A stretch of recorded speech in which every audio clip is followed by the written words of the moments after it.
जय गुरुदेव, जय गायत्री माता। आकाश गमन का योग विज्ञान।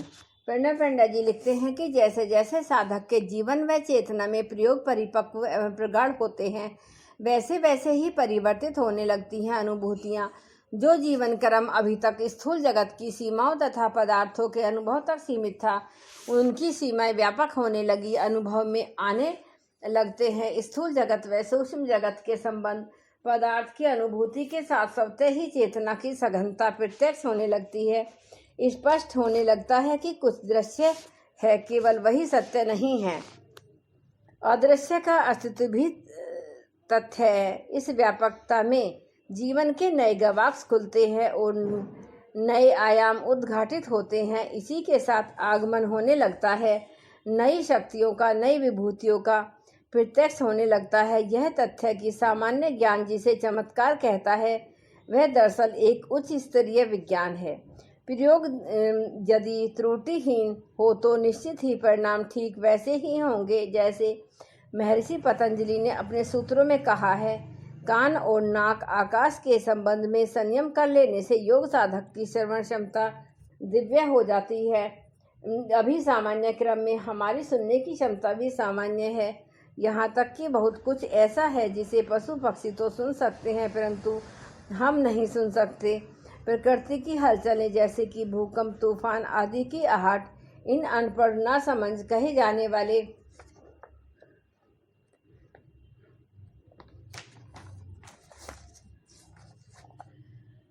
प्राणियों को सहज सुनाई दे जाती है, लेकिन हम पढ़े लिखे समझदार कहे जाने वाले मनुष्यों के स्वयं के संवेदन इन्हें अनुभव नहीं कर पाते। यहाँ तक कि प्राय हमारे उच्च स्तरीय वैज्ञानिक आविष्कार और इनसे संबंधित वैज्ञानिक उपकरण भी हमें सत्य की सूचना देने में असफल रहते हैं। लेकिन योग की संयम विधि से हम सभी ध्वनियों को आसानी से सुन सकते हैं। योग साधना की संयम विधि से श्रवण क्षमता का दिव्य रूपांतरण संभव है। यह कहने के बाद एक अन्य विभूति का सत्य अपने अगले सूत्र में स्पष्ट करते हैं। शरीर और आकाश के संबंध पर संयम ले आने से साथ और ही भारीपन चीजों जैसे करूई आदि से अपना तादात्म्य बना लेने से योगी आकाशगामी हो जाता है। पुराणों में, योग कथाओं में, सिद्धों के जीवन प्रसंगों में आकाश गमन के अनेक घटनाक्रम पढ़ने सुनने को मिलते हैं। इन्हें पढ़ते हुए, सुनते हुए ऐसा लगता है कि ये सभी घटना प्रसंग या तो केवल काल्पनिक हैं अथवा फिर इन्हें कल्पना कहते हैं और न ही चमत्कार। अपने इस सूत्र में आकाश का गमन का विज्ञान स्पष्ट करते हैं। वे कहते हैं कि शरीर और आकाश का जो संबंध है,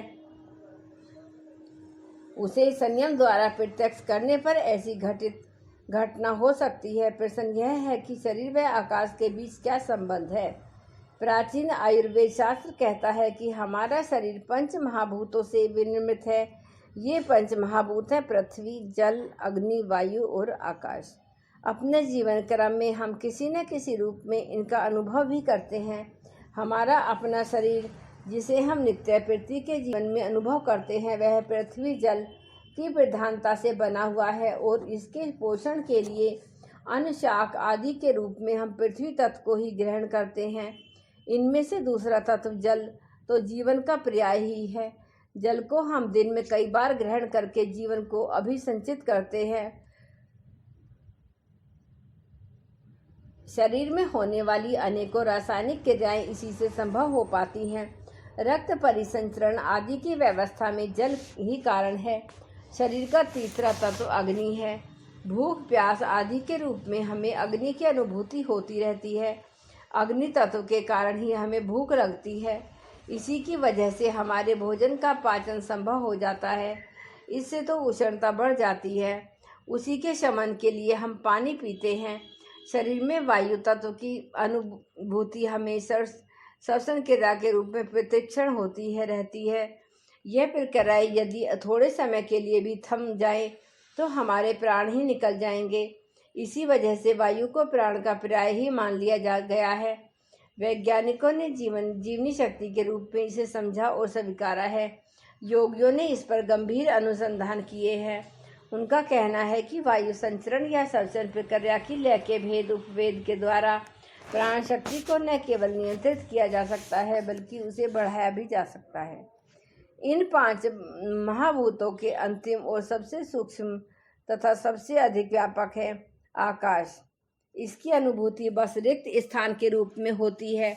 इसकी महत्ता को आधुनिक विज्ञान बहुत अधिक नहीं समझ सका है। इसकी समझ बस इतनी है कि इस रिक्त स्थान के होने से शरीर की आंतरिक व बाह्य गतिशीलता संभव हो जाती है।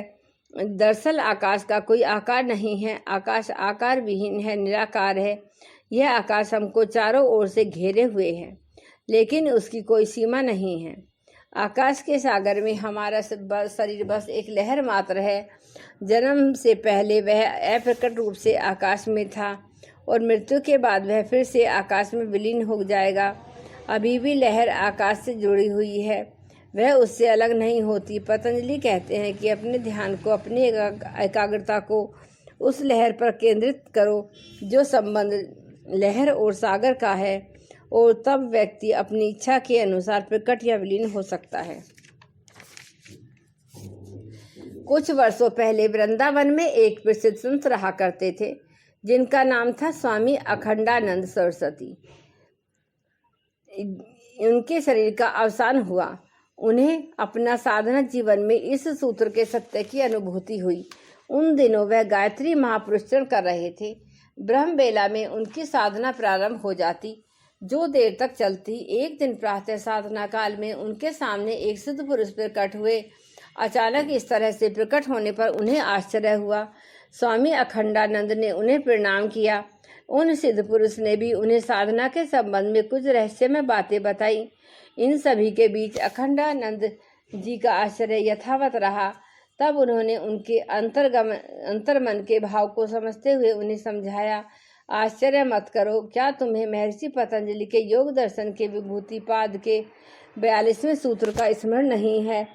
इस सूत्र का उच्चारण करते हुए उन्होंने कहा, हमारे शरीर की सीमाबद्धता, स्थान, बंधन इसी कारण है क्योंकि इसकी वर्तमान अवस्था में पृथ्वी तत्व प्रधान है।